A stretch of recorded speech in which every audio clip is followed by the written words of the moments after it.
In a disaster, in an emergency, people do what they've practiced, not what they've been told, not what they've heard on the radio, but they do what they've done.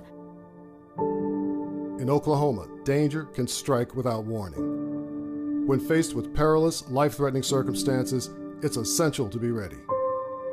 Anticipating the worst will help you plan for the best. So plant the seeds for preparedness and let safety take root. It all starts with a grassroots game plan. Today's game plan: disaster plans. In Oklahoma, we live in a state that faces many natural and man-made threats on a regular basis.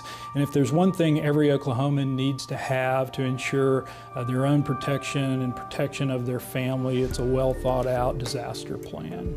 It's very important to consider ahead of time all of the things that you're going to have to deal with when a disaster hits. If you're evacuating from a simple house fire, then you meet out in front of your house. If you're evacuating from something larger than that, you want to have a place that's outside of your neighborhood so that you can all get away safely from where the disaster is occurring and still meet up and account for everyone in your family.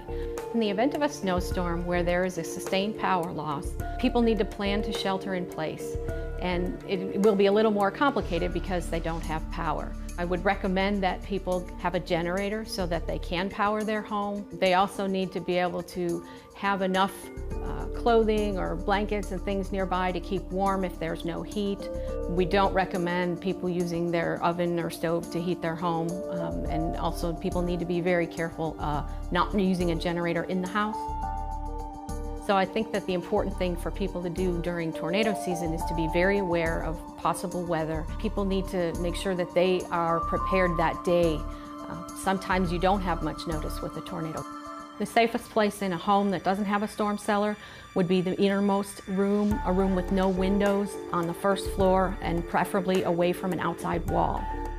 A go bag is really an emergency kit that you have pre-packed and available to take with you or take into a shelter with you in the event of a severe weather occurrence. There's some basic elements to a go bag: flashlights, battery-operated radio, first aid supplies. Would even recommend that you take a whistle and pack that in a go bag in the event that you may be stuck in a particular situation, and you can signal first responders to your location. We had 16 minutes from the time the siren went off till the time my house was blown away.